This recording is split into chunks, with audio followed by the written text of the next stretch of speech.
नमस्कार, रात्रि के 8 बज चुके हैं और मैं संजीव चतुर्वेदी न्यूज बुलेटिन लेकर आपके सामने हाजिर हूँ। आज के इस बुलेटिन में हम बात करेंगे केंद्रीय मंत्री गिरिराज सिंह की और देखेंगे उन्होंने बढ़ते रेल हादसों की संख्या पर क्या कहा। साथ ही बात करेंगे उस महिला की जिसका यौन उत्पीड़न एक पहुंच वाले व्यक्ति ने किया। ये पहुंच वाला व्यक्ति सीधे सोनिया गांधी से संबंध रखता है। उसकी पहुंच के चलते पहले तो महिला को रिपोर्ट लिखाने के लिए चक्कर लगाने पड़े। अब जब रिपोर्ट लिख गई तो कार्रवाई नहीं हो रही। इसके बाद हम बात करेंगे असम विधानसभा के उस नियम को जो 1937 में सैयद शहदुल्ला के समय में बनाया गया था, बदल दिया गया। इस नियम को बदलने की क्या जरूरत पड़ गई थी।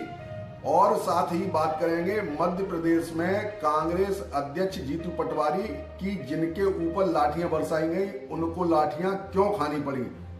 सबसे बाद में बात करेंगे उस प्रदेश की जहां पर डीजीपी के एक आदेश से आधे से ज्यादा भ्रष्ट पुलिस अधिकारियों की नींद उड़ गई है। ऐसा क्या है इस ऑर्डर में, ये जानेंगे। लेकिन इन सबसे पहले बात करते हैं आज के मुख्य समाचारों की।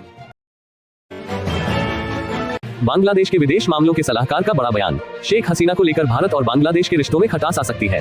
ये कहना है बांग्लादेश की अंतरिम सरकार के विदेश मामलों के सलाहकार तौहीद हुसैन का। दरअसल उन्होंने कहा कि शेख हसीना दिल्ली भारत में रह रही है। हालांकि मैं इसका उत्तर देने के लिए सही व्यक्ति नहीं हूं, लेकिन अगर वहां से गृह मंत्रालय और विधि मंत्रालय से कोई अनुरोध आता है तो हमें भारत सरकार से उन्हें बांग्लादेश वापस भेजने के लिए कहना होगा।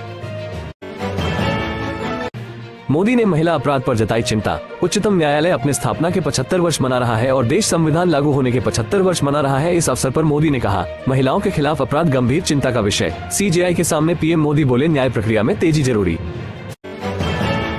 पैरालंपिक में भारत ने एयर राइफल में रचा इतिहास। पैरा शूटर मोना अग्रवाल ने 10 metre air rifle standing SH1 स्पर्धा में 228.7 का स्कोर बनाकर तीसरा स्थान हासिल किया और भारत को कांस्य पदक दिलाया। पोलियो से पीड़ित मोना ने कहा कि उन्होंने खेल में अपना करियर बनाने के लिए 2010 में घर छोड़ दिया था। पूरे देश की ओर से उन्हें बधाई। प्रधानमंत्री ने वंदे भारत एक्सप्रेस को हरी झंडी दिखाई। प्रधानमंत्री नरेंद्र मोदी ने मेरठ लखनऊ वंदे भारत एक्सप्रेस ट्रेन को हरी झंडी दिखाते हुए इसका का वर्चुअली उद्घाटन किया। उद्घाटन के कुछ देर बाद ही ट्रेन में एक लड़की के साथ छेड़छाड़ के कारण मामला गर्मा गया। आरोप बीजेपी के कार्यकर्ता पर है। अंकल ने उनकी वीडियो भी है मेरे पास। किसी अंकल ने हमें बोला, कहाँ जा रहे हो, एक मिनट, तुम लोग कहाँ जा रहे हो, ये भाजपा का कैबिन है। हमने बोला हम खाना लेने जा रहे हैं, हमें जाने दो। नहीं, यहाँ से नहीं जा सकते, जाओ यहाँ से। तो इसने बोला कि भैया हम खाना ही तो लेने जा रहे हैं, तो वो हमें जाने नहीं दे रहे थे। फिर हम वो बोले, तो मुझे जानते नहीं हो, भाजपा का कार्यकर्ता। तो बोला हम तो नहीं जानते। फिर उन्होंने हमें जाने दिया। फिर जब हम वापस आ रहे थे उन्होंने हमें फिर रोक लिया। फिर वहाँ पे वो बहस करने लगे और फिर हमें धक्का दिया कि तुम ये बार बार आना जाना क्यों हो रहा है यहाँ से। कि नहीं, मैं नहीं जानती। बीजेपी के कार्यकर्ता है कि इस कैबिन में कोई नहीं आ सकता। मेरे पास वीडियो भी है। ये देखिए बदतमीजी कैसे कर रहे हैं, कैसे बदतमीजी कर रहे हैं, मतलब किसी। ये थे आज के मुख्य समाचार। अब हम आपका ध्यान रेल हादसों के ऊपर लेकर चलते हैं। पिछले 2 महीनों में देखा जाए तो जिस प्रकार रेल हादसे हुए हैं, इससे यह शक तो होने लगा है कि कहीं ये रेल हादसे किसी की साजिश का हिस्सा तो नहीं है। इस बात की पुष्टि केंद्रीय मंत्री गिरिराज सिंह के इस बयान ने भी की है। आइए सुनते हैं गिरिराज सिंह ने बढ़ते रेल हादसों के बारे में क्या कहा। ये वीडियो वायरल हो रहा है। बच्चे हथौड़ा लेकर के जहां ज्वाइंटर होता है वहां से निकाल रहे हैं और ऊपर से स्लीपर सेल उनका डायरेक्शन दे रहा है। भारत में इधर जितने डिरेल्ड हुए और ये खास समुदाय के मुसलमान ही थे, और ये स्लीपर सेल आतंकवादी का तो है ही, ये पॉलिटिकल स्लीपर सेल वाले की जुबान क्यों बंद हो गई है, राहुल गांधी का। अब तो बातें खुलने लगी है कि रेल ये हादसा नहीं है, ये संयोग नहीं है, ये एक प्रयोग है भारत के रेल को, भारत को अस्त व्यस्त करने का।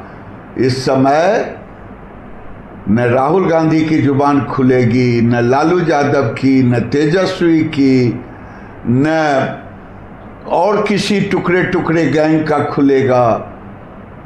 खुलेगा कब? जब पॉलिटिकल टूरिज्म होगा। तब देश के को ये सोचना पड़ेगा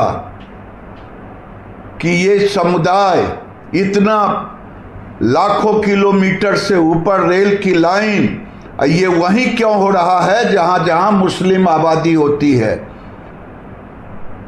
ये भारत को बांग्लादेश बना देना चाहते हैं, लेकिन पॉलिटिकल स्लीपर की जुबान नहीं खुलती। अखिलेश यादव, राहुल गांधी, लालू यादव, तेजस्वी यादव, ये लोग पॉलिटिकल स्लीपर सेल हैं।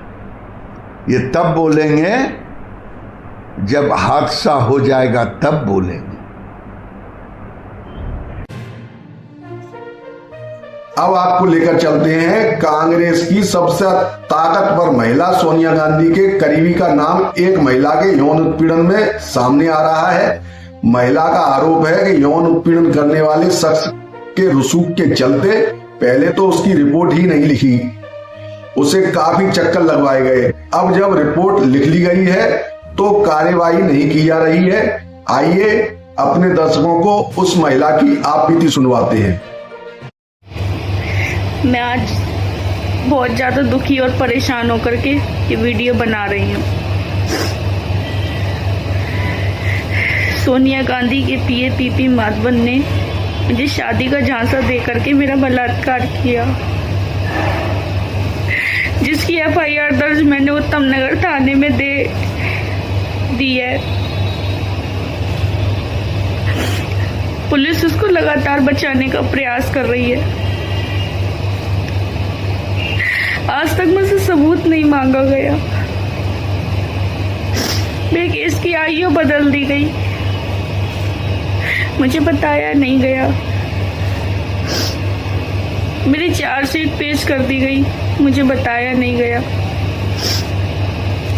जुबैर अहमद वकील द्वारा मुझे धमकी दिलवाई गई, दबाव बनाया गया कंप्लेंट वो एफआईआर वापस लेने का।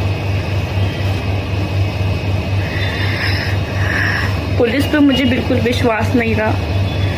प्लीज आप लोगों से हाथ जोड़ के रिक्वेस्ट है, मेरी मदद करें।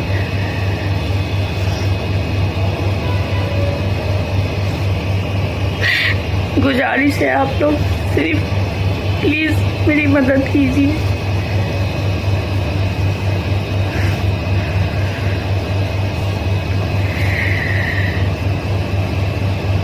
बहुत ज्यादा परेशान।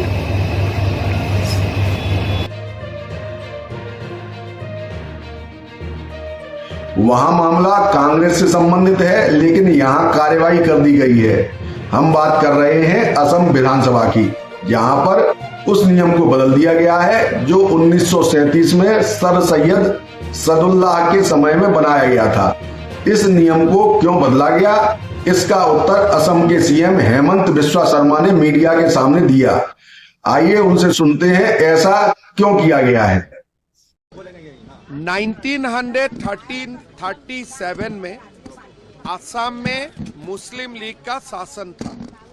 वो समय हमारे स्टेट का मुख्यमंत्री था सर सैयद सदुल्ला। उन्होंने ये नियम बनाया था कि हर शुक्रवार असेंबली को 2 घंटे के लिए जुम्मा नमाज के लिए छुट्टी दिया जाएगा। आज हमारे विधायक लोगों ने निर्णय किया कि हम विधानसभा में आता हूं काम करने के लिए, हमको प्रोडक्टिविटी चाहिए, तो इसीलिए हमें शुक्रवार का दिन भी हम लोग विधानसभा करेगा, नॉन स्टॉप हम लोग विधानसभा करेगा। 2 घंटा का हमें छुट्टी नहीं चाहिए। जिसको नमाज पढ़ना है जरूर हो अपना नमाज अदा करेगा, उसमें कोई आपत्ति नहीं है। लेकिन जो 2 घंटा वाला छुट्टी थे वो अभी से आगे नहीं होगा। चलिए सर, झारखंड मुक्ति मोर्चा अल्पसंख्यक के खिलाफ जो है ये आपकी सरकार चल रही है। देखिए, हमारे जो असेंबली है उसका जो रूल कमेटी है उसमें अल्पसंख्यक मेंबर्स भी है। सबने ये डिसाइड किया है, सबने ये निर्णय लिया है। ये मेरा निर्णय नहीं है, ये विधानसभा का निर्णय है। अब बात करेंगे मध्य प्रदेश के कांग्रेस अध्यक्ष जीतू पटवारी की, जिनके ऊपर लाठियां बरसाई गईं।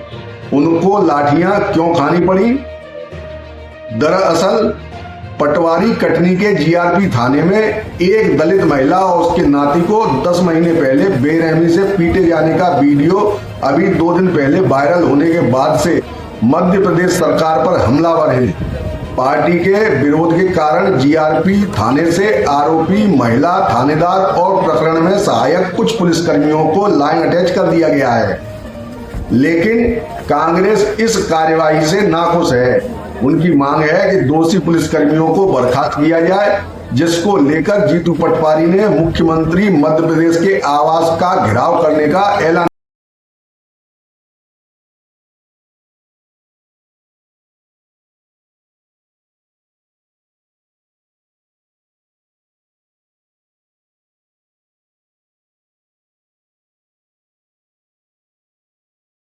ये थे आज के मुख्य समाचार। अब हम आपका ध्यान रेल हादसों के ऊपर लेकर चलते हैं। पिछले 2 महीनों में देखा जाए तो जिस प्रकार रेल हादसे हुए हैं, इससे यह शक तो होने लगा है कि कहीं ये रेल हादसे किसी की साजिश का हिस्सा तो नहीं है।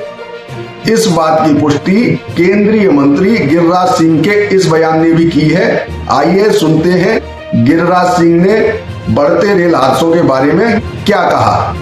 ये वीडियो वायरल हो रहा है। बच्चे हथौड़ा लेकर के जहां ज्वाइंटर होता है वहां से निकाल रहे हैं और ऊपर से स्लीपर सेल उनका डायरेक्शन दे रहा है। भारत में इधर जितने डिरेल्ड हुए और ये खास समुदाय के मुसलमान ही थे, और ये स्लीपर सेल आतंकवादी का तो है ही, ये पॉलिटिकल स्लीपर सेल वाले की जुबान क्यों बंद हो गई है? राहुल गांधी का अब तो बातें खुलने लगी है कि रेल ये हादसा नहीं है, ये संयोग नहीं है, ये एक प्रयोग है भारत के रेल को, भारत को अस्त व्यस्त करने का। इस समय न राहुल गांधी की जुबान खुलेगी, न लालू